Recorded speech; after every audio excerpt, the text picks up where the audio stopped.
About the pathogen spreading through Mother Base. You've seen everything we've got on the outbreak. What's your opinion? Textbook symptoms of vocal cord parasite infestation. And judging from this casualty list, it is the Kikongo strain, meaning a breed of parasite that triggers symptoms upon detecting pronunciation specific to Kikongo. So our Kikongo-speaking staff are at risk? Quite so. He's right. All the victims do speak Kikongo. So they can survive if they just use another language? There is no guarantee. You're only dealing with the Kikongo strain. Other language strains may be present. You well know he was teaching them languages from all over the world. The Devil's House. Nzoya Badia Bulu. There is no way to know how many strains he has at his disposal. So how do we keep them from becoming symptomatic? You mentioned using microbes. Use this. A type of Wolbachia. Introduced to a sample of the parasite. Wolbachia? A parasitic bacteria that colonizes the parasites, turning male to female and preventing copulation. You must cultivate more. What have you done with the infected bodies? Cremated to stop the spread of infection, but we did keep a few for study. Good. Take this sample, grind it to a pulp, and introduce it to the larvae now nesting in the dead. The Wolbachia will multiply rapidly within those larvae. They're soldiers, not some petri dish. Conventional cultivation methods will take too long. Extract the Wolbachia from those larvae and vaccinate your men. Kikongo speakers first. This is the fastest, surest way. No one is to speak a word of Kikongo until the Wolbachia are safely inside them. I will instruct your medical staff in detail on site. You have the appropriate facilities. Yes, but do not worry. I made a pact with your Bit de Holone on the honor of the Dene. I speak no lies. Keep an eye on him. Will do. Follow me. I'll take you to the medical team. Now, we must wait for the Wolbachia to multiply in the larvae. How is the disease transmitted? If it's carried by insects or rodents, then... There is no intermediate host. So... The vocal cord parasites lay their eggs in the larynx of the host. Most hatch and migrate to the lungs, but some are transported to the mouth through ciliary movement, mixing in with saliva. Saliva. Droplet transmission. Sneezing, coughing. Any food or water containing infected saliva. It would spread fast. Indeed. And when the larvae migrate to the lungs, symptoms can resemble the early stages of a cold, making it easy to infect others. Meaning a simple conversation would be enough to pass it on. All right, so what happens after the larvae migrate to the lungs? It is as I said before. They mature by feeding on alveolar tissue. It is only then that noticeable symptoms appear in the host. And by that point, it's too late. He's infected everyone else. It's one hell of a weapon you've created. That is what Blag Ana wanted. Something that would spread easily. In truth, he's not the reason. But we will discuss that another time. The Wolbachia have multiplied. We're preparing to extract them and begin vaccinating. But is this really the only way? Sure, it'll prevent infection, but the cost? You would rather remove their vocal cords? No. Tactical communication's a linchpin of what we do. What if we were to ban the use of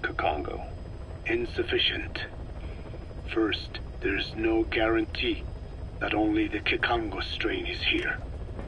Second, there is the matter of how the parasites lay their eggs. Before they can copulate, they must be exposed to the pronunciation of a specific language for a period of time, like a container filling with water. But the duration between when the container is full and when the copulation actually begins varies from case to case. In other words, even if the infected stop speaking as a countermeasure, it may already be too late. The only true solution is to prevent copulation through the Wolbachia, or by physically removing the affected tissue. Do any antiparasitics work? It sounds as though you have already tried. Yeah. We tried every one there is, and nothing. I have yet to find a medicine that can remove the parasites. At best, it temporarily covers their ears. Why is that? Because the parasites are companions to us. To remove them inevitably harms the host. Companions? More than you think. And this is why the human immune system cannot eliminate them. We've inoculated the staff with Wolbachia to keep them from becoming symptomatic. That should also contain the infection. How did this happen in the first place? It has to have been a Cypher spy within our ranks. If this is so, then why the Kikongo strain? If their intent was to wipe you out. Skullface said the remaining English parasite was close to the boss. If this latest strain was his doing, he wouldn't have tipped his hand. It is possible someone brought eggs onto the base without knowing. Stuck to their shoes, clothing. Well, that makes the most sense to me. And where did the eggs come from? You mentioned that your boss visited Nzoya Badiopulu. Sure, but his gear's disinfected immediately upon return. Then he was not the carrier. And not just the boss. All staff dispatched to high-risk regions were quarantined on the flight back. When the symptoms first appeared, we checked and disinfected all equipment used up to that point. Any and all prisoners, soldiers, materials, and animals extracted during missions were also quarantined. So, that just leaves... I have seen children around here. Where are they from? All over. Some were being held hostage at a mine. Then there were the troublemakers at Bwala Yamasa. Bwala Yamasa? Yeah.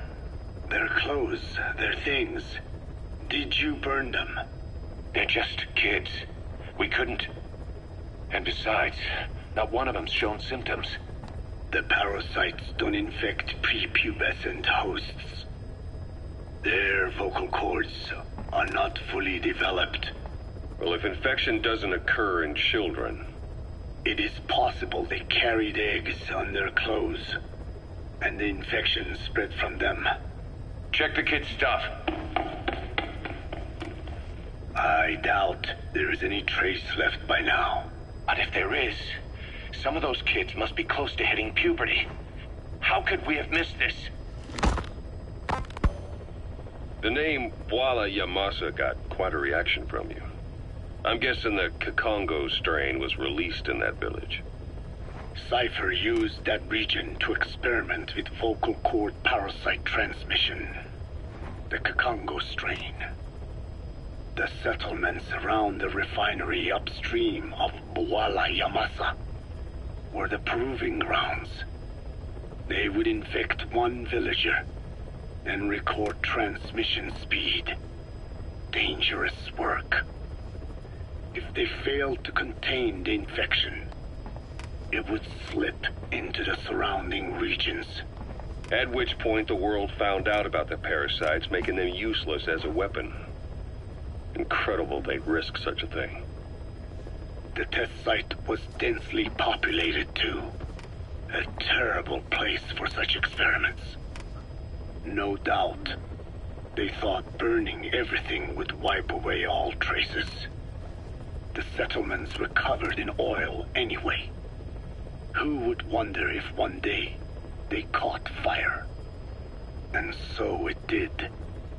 They burned it all, living and dead. Those remains. But they miscalculated. Transmission speed was far faster than anticipated. It may have been the temperature, or hygiene standards, or perhaps the parasites reacted quickly to Kikongo. Whatever the reason, nearly all villages were swiftly infected, and the settlements reduced to mounds of corpses. Making matters worse, the dry season was ending. When it came time to burn the village, the Moneni River had swelled. Many of the bodies were waterlogged. Meaning they didn't burn completely. The corpses still contained viable eggs, and the larvae washed downstream. And when the people downstream drank that water, that marked the end for Bwala Yamasa. I learned all of this at the mansion. I warned him of the risk of eggs getting out. And? We are prepared for any eventuality. I get it. Putting the oil field back online. The oil leaks, saner. They plan to pollute the river, prevent the spread of infection. But the oil flow was stopped, and downstream the people of Masa Village started using the water again. The PF soldiers deployed at the village were locals, spoke Kikongo. They were infected, and the kids survived. I've heard enough. And who stopped the flow of oil? Don't. We did. That confirms it. The source of the Kikongo strain infection was Masa Village. And the children brought it here. It is no one's fault. There is no blame to be cast. The parasites, they were tested in other regions? Their physiology requires that they be tested under varied conditions. Another test site was in Afghanistan. So it was the parasites there. Both the Pashto and Tajik languages are spoken in the mountains of Afghanistan, and population density is low. Ideal testing grounds for how accurately the parasites target only the specified language. It is also relatively easy to prevent the spread of infection. And the results? The first test, I am told, was a success. Once the Pashtun Mujahideen were infected with the Pashto strain, they were all but wiped out. The Hamid fighters at Smasei Fort. It was doubly successful. No Tajik Mujahideen or Soviet soldiers became symptomatic. So the parasites proved to be effective. What about the second test? Also supposedly a success. A Pashtun village was the target. However, the original aim was to obtain samples of the infected. In this, they failed. And the village? The Soviets enacted a standard scorched earth operation. That must have been the village where Malak lived, before being held captive at La Marjate Palace.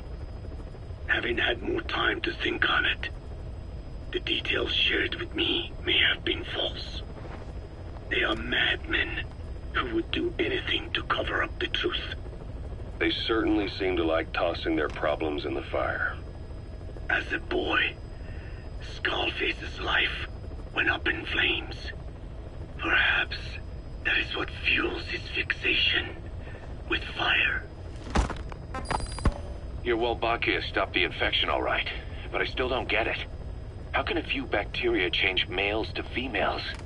I know they're only bugs, but... It is not such a rare thing in the natural world. Many insects and nematodes are infected with Wolbachia. But why? They nest in the cell cytoplasm of the host, even in the egg cells, with the result that the offspring are born infected. Mother-to-child transmission. However, Wolbachia cannot nest in sperm because they do not have cytoplasm. So even a successful infection of a male ends after a single generation. This means the Wolbachia must resort to maximizing the population of infected females. Sounds like an ethnic cleansing campaign on a tiny scale. Gender change from male to female is their survival tactic. So more females means more Wolbachia carriers, so it can keep thriving in the following generations. But the parasites in a human host are supposed to be a mating pair. If there's no male, there'll be no offspring at all. It's killing itself. Slow down. This tactic is intended for environments where a single male can copulate with multiple females. Originally, the Wolbachia did not infect the vocal cord parasites.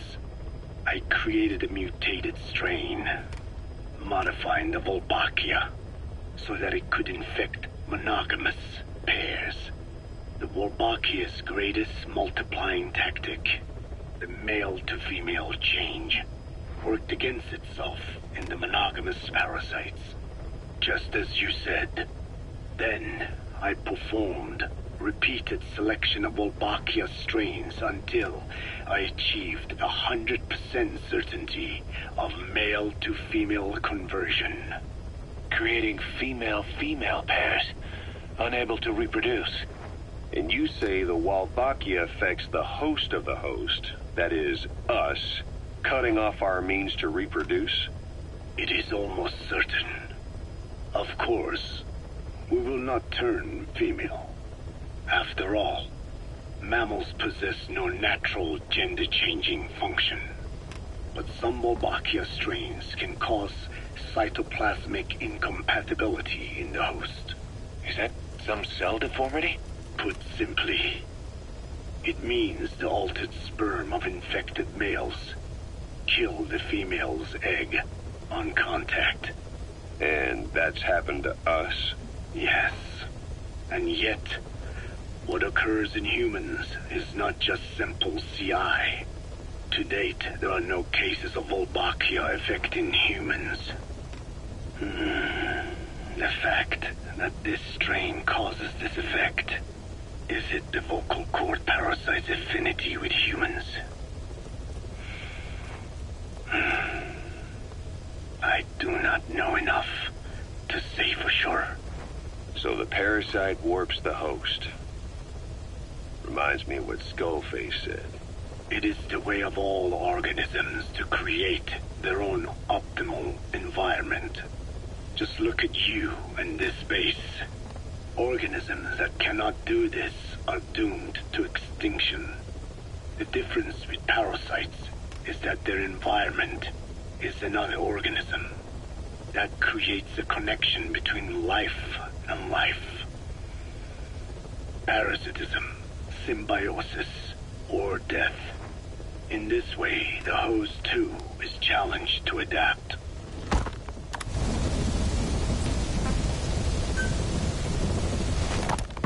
About this OKB-0 Emmerich was talking about. Its location and features match the citadel in the mountains northeast of the Soviet base camp. Built during the time of Alexander the Great, it was left in ruins following one of Genghis Khan's campaigns. Its occupants changed time and again due to war, and it was expanded on more than one occasion. Ultimately, it fell into the hands of the Soviet philosophers. The Soviet army was using it as the headquarters of its Afghan invasion force. But it would seem that Skullface's connections with the philosophers gave him license to develop Sahelanthropus there. And that's what Emmerich was doing at the place, before he got the axe. But OKB is a designation the Soviets use for weapon design bureaus. There's no way they'd have one of those in Afghanistan. And, in principle, the numbers that follow OKB are always integers above 1. There is no 0. Perhaps this was a secret facility of the Soviet and Chinese philosophers dating back prior to World War II. Though it's more likely Skullface just picked a fake name that more or less fit the Soviets' pattern. He doesn't go there often, but he sure as hell won't miss this. They use the heliport on top of the tower for his visits. Start by heading for the heliport. Then wait for your chance to make contact with Skullface. It seems Sahelanthropus' armor is made from depleted uranium. That offers some serious protection. The U.S. military is planning on using it for its main battle tanks, too. Maybe that's where Emmerich got the technology. Uranium? They're using nuclear fuel for armor now? No. What they use for nuclear fuel is uranium-235, which is extracted from natural uranium. Depleted uranium is a byproduct of that process. Sort of like the leftovers, I guess. The garbage. Uranium-235 makes up 0.72% of natural uranium, whereas depleted uranium contains only 0.2%. What are the benefits of using it for armor? It's a pretty short list. Uranium's a heavy metal, like lead, meaning it can hold a greater amount of kinetic energy. But it also boasts a hardness closer to tungsten. That makes it an ideal material to use for, say, armor-piercing ammunition penetrators. But it's not the best choice for armor. Its volume is less than that of ceramics, but for an equal weight, you could end up with less protection. So why use it then? According to Emmerich, it came down to him being unable to source ceramics technology from a manufacturer. Plus, given that it's an upright walking vehicle, he wanted to reduce the bulk of certain areas. Despite all that, depleted uranium still makes for some tough armor, and Emmerich says it's been proven in live fire tests. It stops most Soviet tank shells.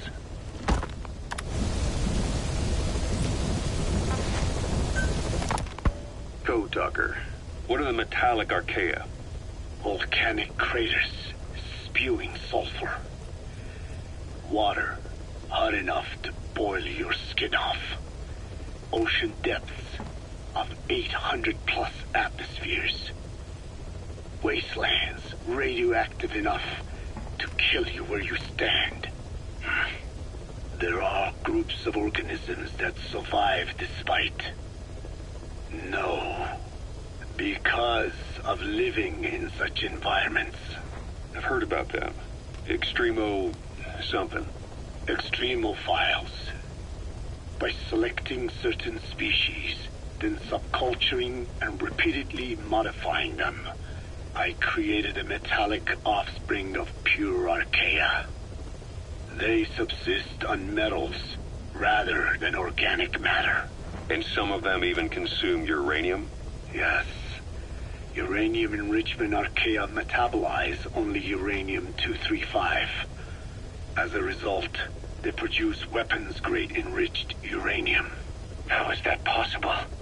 Consider how plants fractionate carbon isotopes when they conduct photosynthesis. Nature possesses abilities beyond our imagination. So it was archaea that brought down your chopper? Corrosive archaea, yes. They oxidize metals, feeding off the energy in the electrons they receive. What became of the wreckage?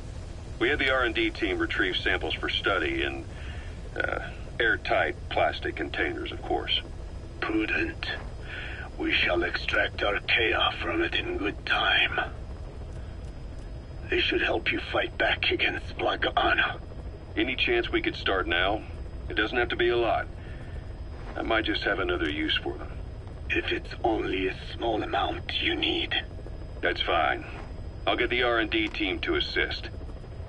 Let's go. South Africa was previously suspected of developing nuclear weapons.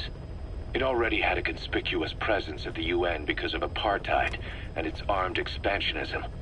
But when neighboring Angola and Mozambique became socialist countries in '74, South Africa felt hounded into a corner. So it accelerated its nuclear program to protect itself. 3 years later, the Soviets discovered a test facility, and 2 years after that, an American satellite observed a flash in the southern Indian Ocean. It said this was South Africa conducting a nuclear test with the help of a certain ally. Skullface used the situation in South Africa to get this ally to lend a hand.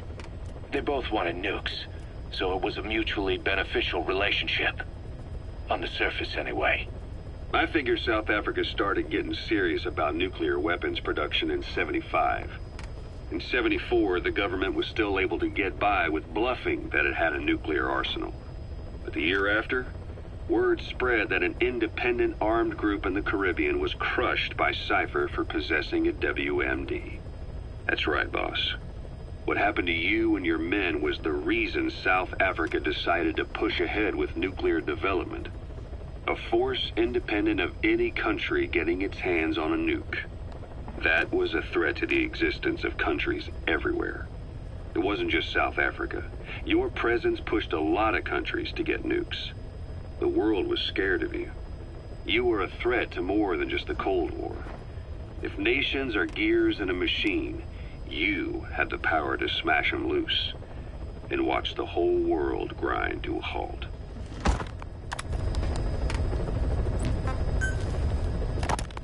Emmerich uses externally powered legs of his own design.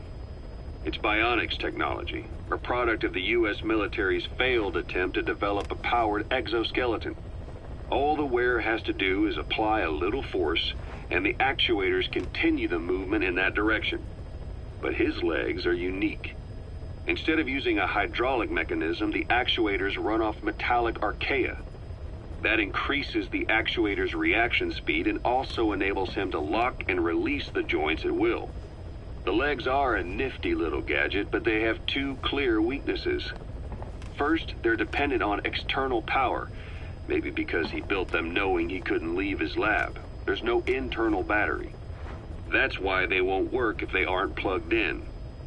Second, and this is more than just a weakness, the legs are directly connected to his bones. Could be to minimize signal loss and the order's output to the legs and the drive response from them.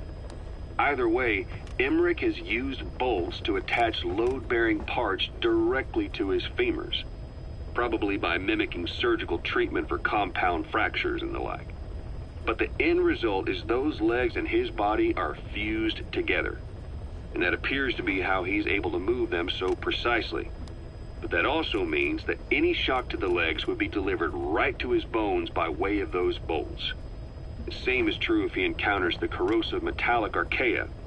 If the corrosive archaea ate into the exposed bolts, they'd reach the endoskeleton parts and eat through them too in the blink of an eye.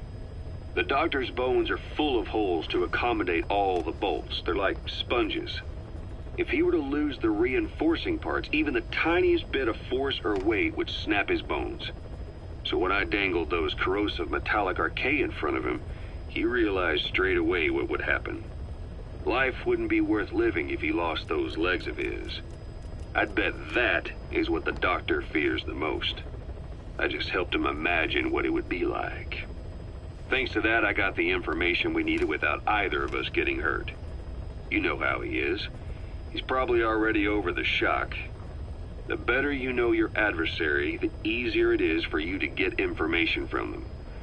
And vice versa.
Thanks to Code Talker, we've managed to put a stop to any new vocal cord parasite infections. We couldn't save those already symptomatic, but everyone who survived has been released from the quarantine platform. Skullface will pay for this. Boss, Emmerich confessed. Skullface's endgame is to activate the bipedal walking tank Sahelanthropus and deploy it into live combat in Afghanistan. That's why he moved into the Soviet research facility they call OKB-0.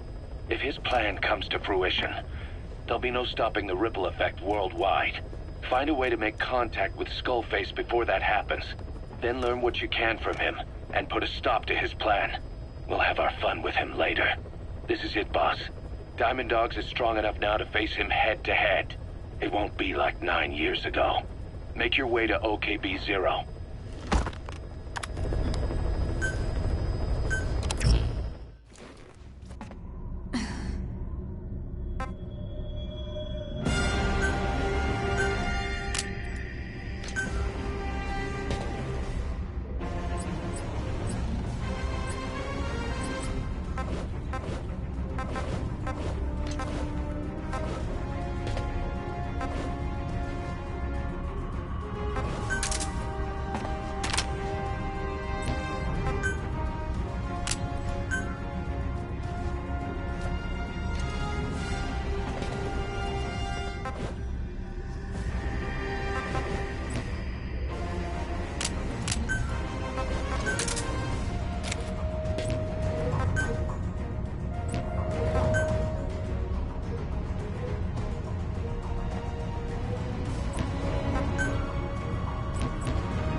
That's where Skullface is keeping Sahelanthropus before setting it loose in Afghanistan. There's a good chance he's got nukes, too. Boss, we need to figure out what Skullface is up to. If you make contact with him, get him to talk. The ethnic cleansing parasites, Sahelanthropus. Find out what his plans are.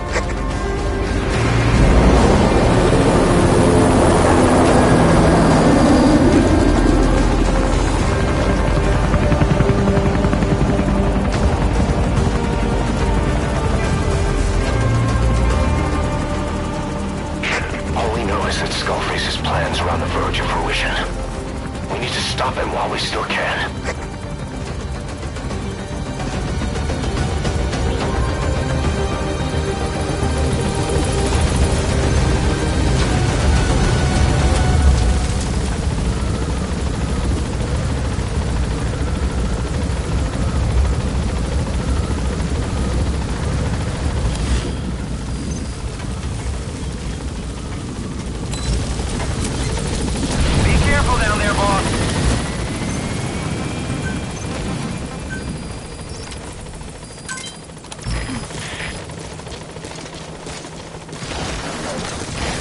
Soldiers in that area are all dead.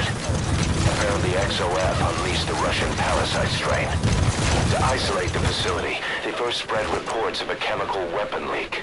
The infection won't spread into the surrounding regions. Still, to think they just exterminate the men who worked with them all this time. Skullface must be making his final play.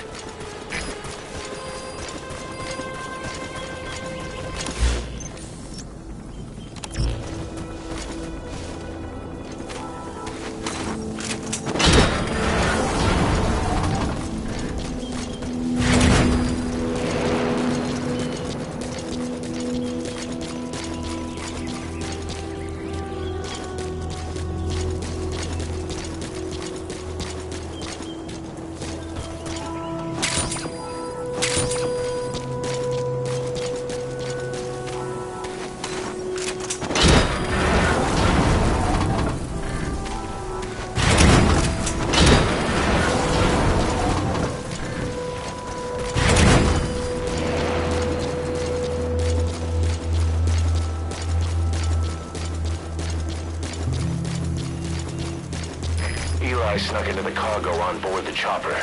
His idea of an escape attempt? Who can say? We'll think of how to deal with him later. Snake, do you read me? I know more than anyone about OKB-0 and Sahelanthropus. Boss, I've made up my mind. I want to be of use to you, not him. Let me work to pay for what I've done. I'll prove it, that I've always been your ally. Boss, I'll be focused on coordinating backup here in Mother Base. The chain of command is still in place. If you have orders, give them through Miller as usual. Skullface is in OKB-0. Start by making contact with him. The facility itself is under the control of XOF, Cypher's strike force. We have no hard data on their force strength, so your judgment in the field will be key. Boss, we're finally here. Find Skullface, and take everything from him.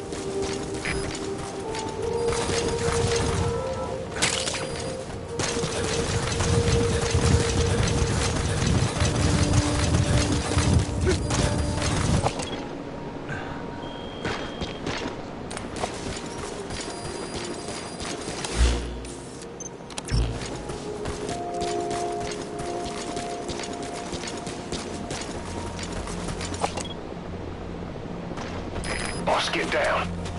The enemy's sniper. Stay low and crawl along the ground. That should enable you to sneak past enemies.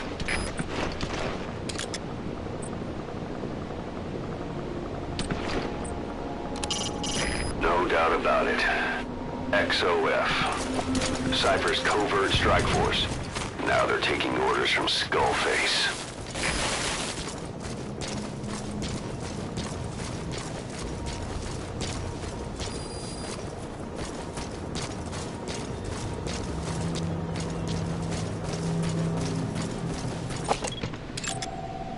XOF has occupied the facility. Skullface must be close.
contact with Skull. Boss, get down.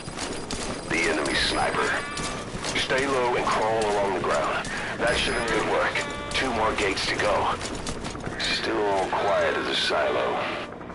No sign of Skullface or his Goliath. Surely they can't already have... No, never mind.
Subject on board.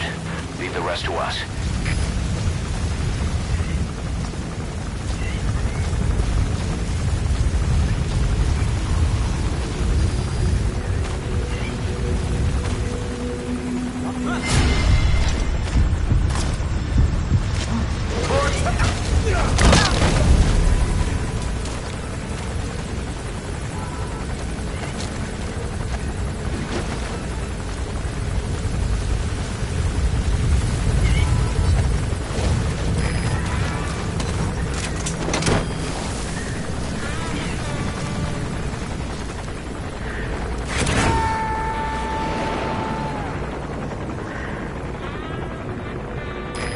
Extract him.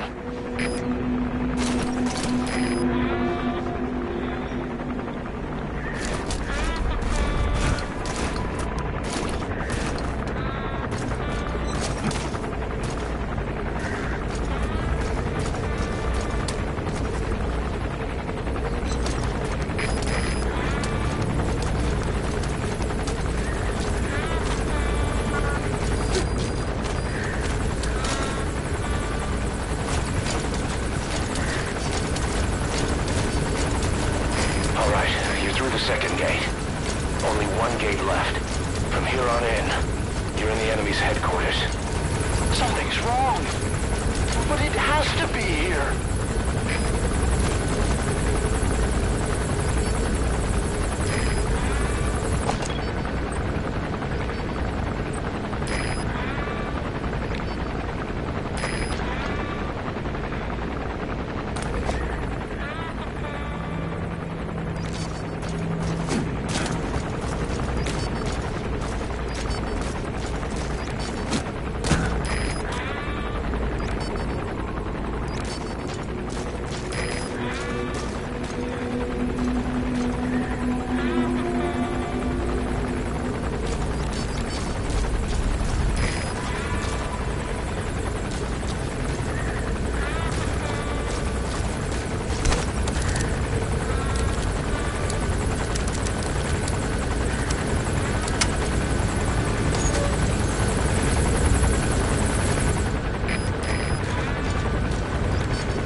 Fire!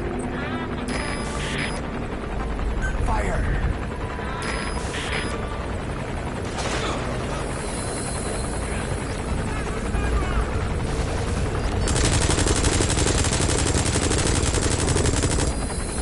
Not good. Don't let your buddy die, Snake. I'm pulling him out of there.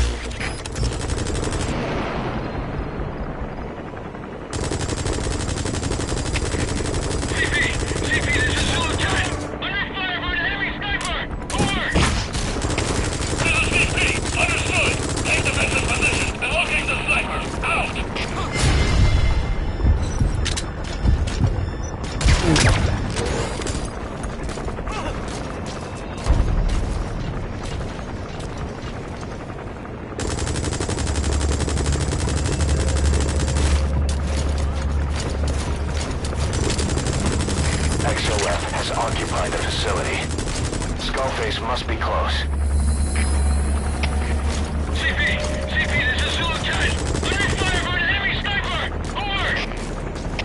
This is CP, understood. Get them on the double and prepare to engage the enemy. Out!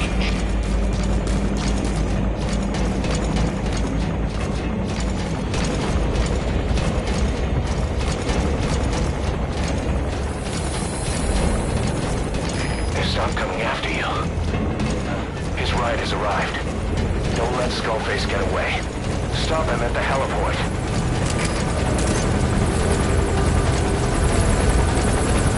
Boss, can you see the heliport? Skullface is right there. Make contact with him and make him talk. We have to stop him before his plan is set in motion. Staying alert. Over. This is CP, understood. Stay alert. Don't let him get the drop on you. Out. Sahelanthropus is somewhere inside there. First of all, make contact with Skullface. Don't kill him yet. We need him to talk first.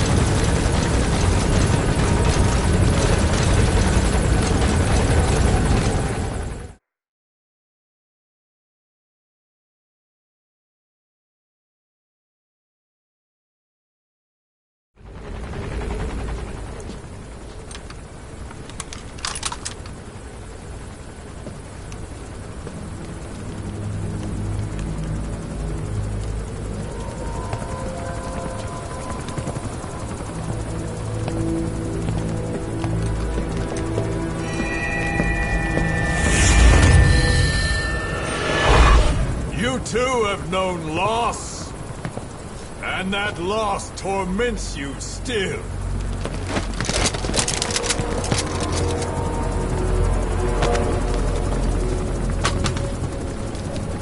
You hope hatred might someday replace the pain, but it never goes away. It makes a man hideous, inside and out. Wouldn't you agree? We both are demons. Our humanity won't return. You, me, we've no place to run, nowhere to hide. And that is why I'll show you my demon.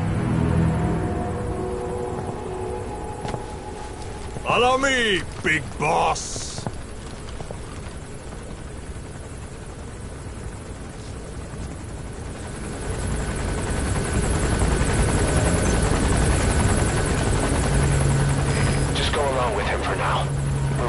If it comes to that. That's our leverage against him, our deterrent. He doesn't want a war on his hands.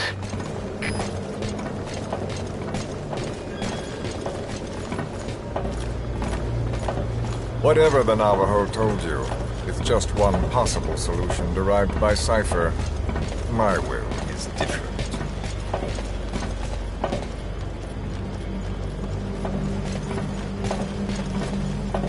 I've known you since your time at Langley.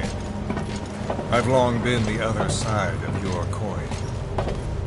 1964, Soviet territory. Fox's first mission. Any mess you made, I was there to clean up. You completed your task, and admirably. The information you returned was far more than enough to fill our pockets. With it, our futures became, more or less, set in stone.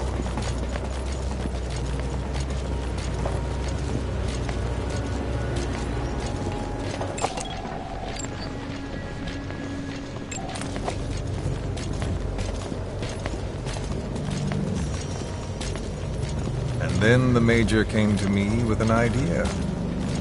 Washington doesn't know how to spend money, he said. I'd like to redirect it. His goal was an organization dedicated solely, covertly, to supporting America. Cypher. You know the rest. To him, it was mourning the loss of his friend. Or rather, an act of revenge on the world, but America most of all.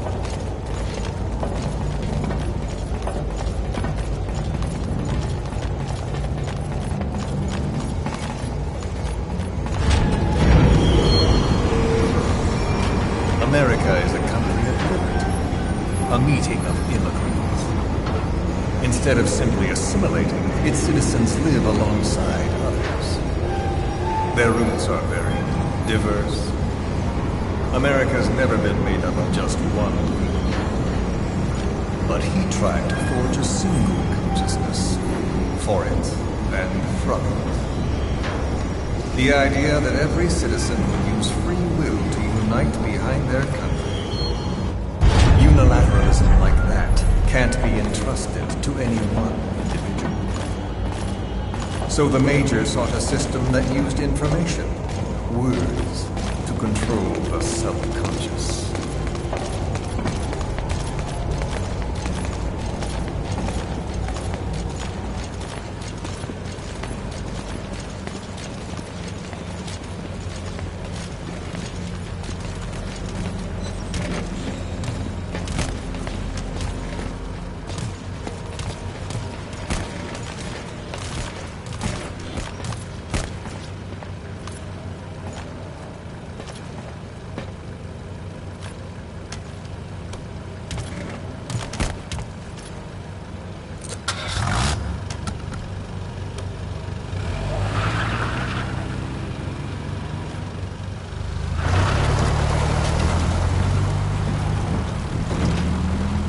To unite America and the entire world.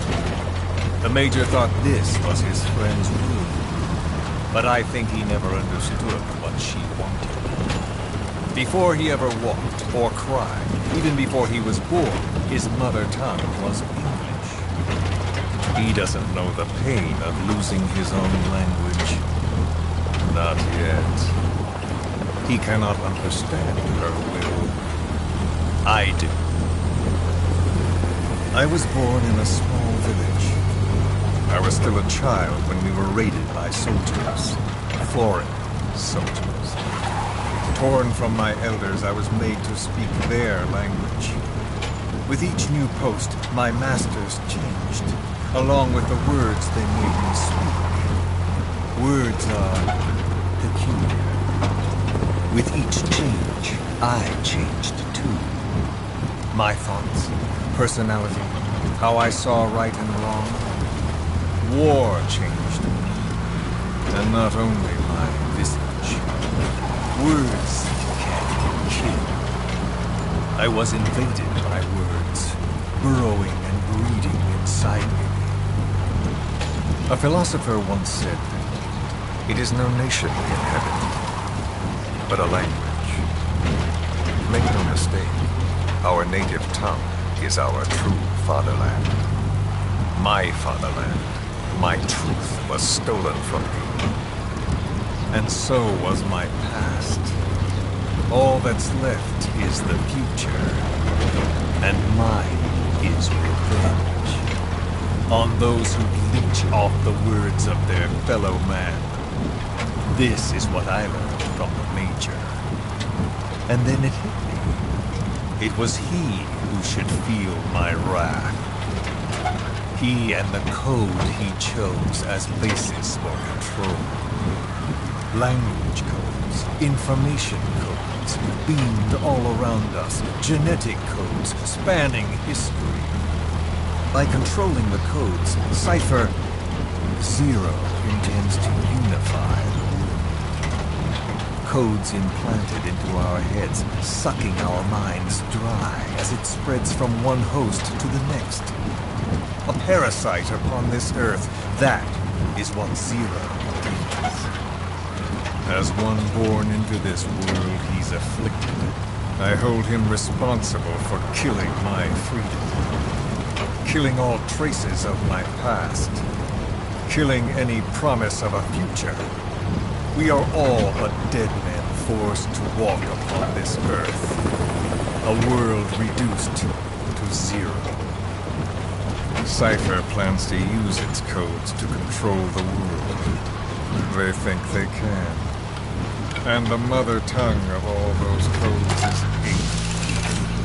The Word became flesh. The final parasite. It knows English. An English strain of the vocal parasite. I will exterminate the English language. With this, I'll rid the world of infestation. All men will breathe free again, reclaim their past, present, and future. This is no ethnic cleanser. It is a liberator. To free the world from Zero. Let the world be. Sans lingua franca, the world will be torn asunder. And then it shall be free. People will suffer, of course. A phantom pain. The world will need a new common tongue. A language of newness. My metal ears shall be the thread by which all countries are bound together. In equality. No words will be needed.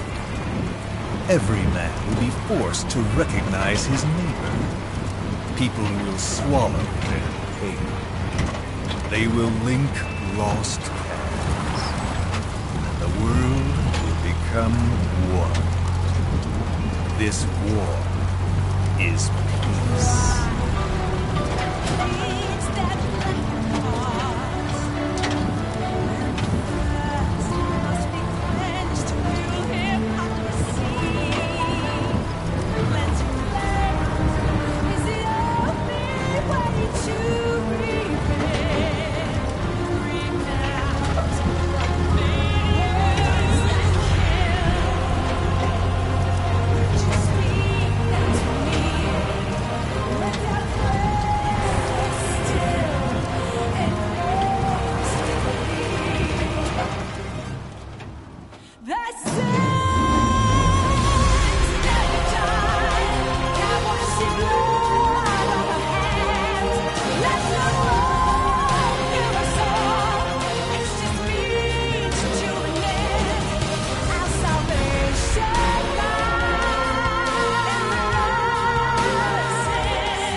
the world witnesses Sahelanthropus, the hands of the Doomsday Clock will roll on, regardless of Zero. Sahelanthropus will take the first giant step into a brave new world. It is the bell with which a world trodden upon by words declares its independence.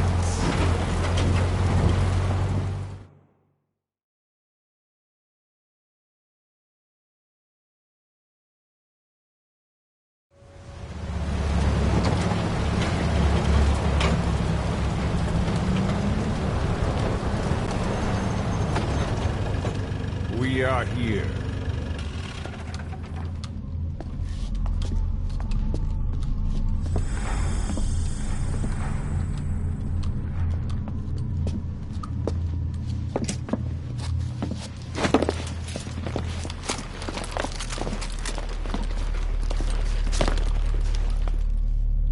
Remember the Alamo.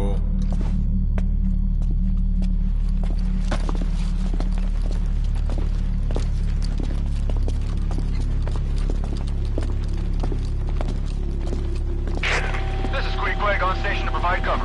Get us a line of fire. Roger that.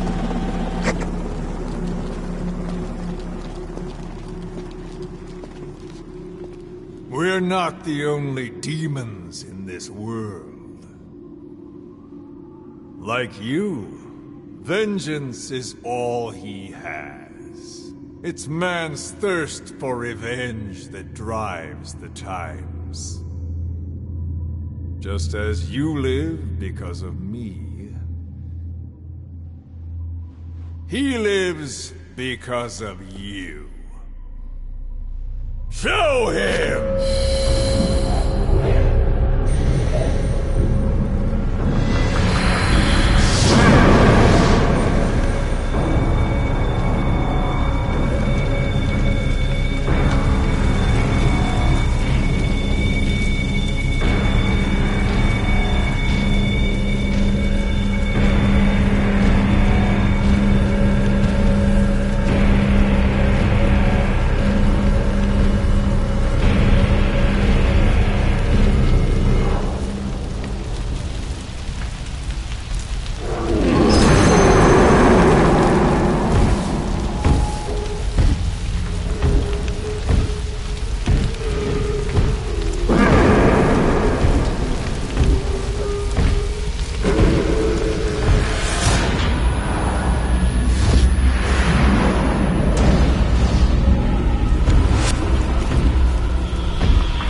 Wait!